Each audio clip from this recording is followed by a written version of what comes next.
Tantangan bagi pekerja muda di Indonesia dari magang di startup sampai pada pembentukan serikat pekerja. Isu dilema yang dihadapi para pekerja muda ini sangat hangat untuk dibahas. Dalam konteks startup, sebenarnya apa itu startup? Yaitu perusahaan rintisan yang belum lama beroperasi atau yang baru didirikan dan berada dalam fase pengembangan dan penelitian untuk menemukan pasar yang tepat.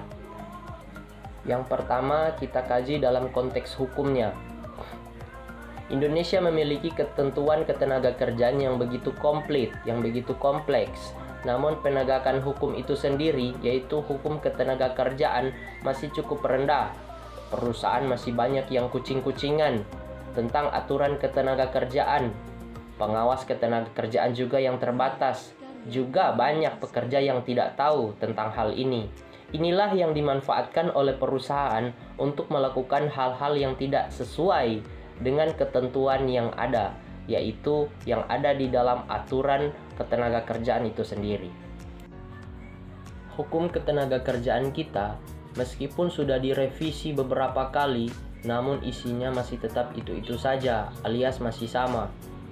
Sehingga dalam hal ini tidak ada istilah karyawan, yang ada hanya istilah buruh atau pekerja harian, sehingga dianggap sebagai eksploitasi. Hal ini dianggap sebagai eksploitasi ya, yang dilakukan oleh perusahaan terhadap para pekerja, khususnya pekerja muda.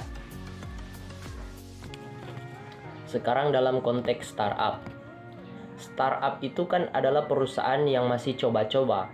Perusahaan ini dianggap UMKM oleh undang-undang, sehingga sulit untuk menerapkan peraturan Menteri nomor 6 tahun 2020 tentang kewajiban perusahaan terhadap para pekerja ini. Itu salah satu kendala. Kemudian dari konteks benefitnya, tidak ada kejelasan pada uang saku sama sekali. Jadi uang saku diberikan itu tergantung kepada pihak startupnya sendiri. Jadi kondisi hukum magang yang lemah, itulah menyebabkan mengapa tidak ada kejelasan, karena itu tadi kondisi hukumnya yang lemah.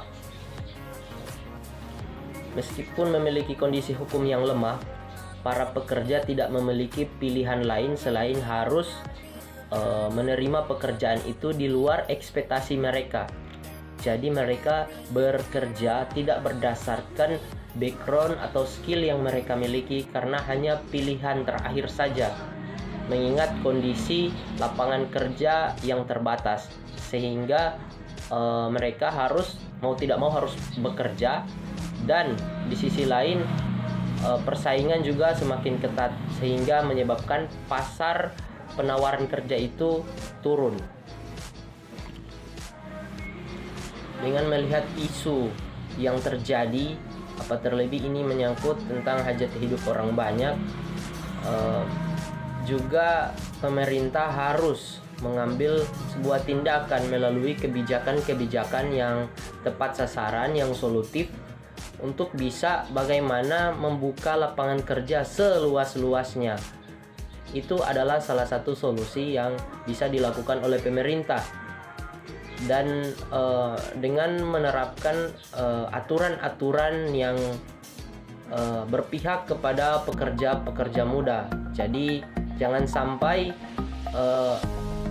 terjadi eksploitasi terhadap para pekerja muda. Nah, selain itu, pemerintah juga harus mendorong para pekerja muda ini untuk terjun ke dalam berwirausaha. Jadi pemerintah harus memberikan pelatihan atau modal kepada para pekerja muda ini agar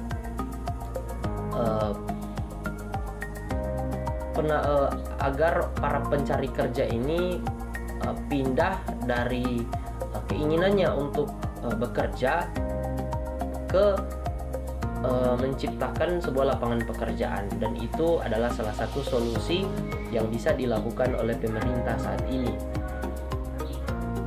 Jadi ini semua hanya faktor kebijakan saja oleh yang kalangan di atas. Jadi saya pikir itu saja regulasinya harus harus dibenahi lagi, terlebih regulasi yang ada di Dinas Ketenagakerjaan juga, perkuat serikat pekerja yang ada di tiap-tiap perusahaan, supaya perusahaan tidak seenaknya memecat karyawan tanpa alasan karena faktor suka atau tidak suka. Jadi inilah yang bisa kita tawarkan kepada pemerintah, solusi yang bisa ditawarkan kepada pemerintah agar membuat kebijakan seperti itu, dan juga mendorong agar supaya generasi muda atau para pekerja muda ini bisa juga terjun ke dalam dunia bisnis. Terlebih kita sekarang memasuki era digital 5.0. Jadi itu yang bisa dimanfaatkan, itu adalah peluang yang bisa dimanfaatkan oleh pemerintah untuk mendorong dan mengurangi problematika yang terjadi di dunia kerja, khususnya yang menimpa tenaga kerja muda. Terima kasih.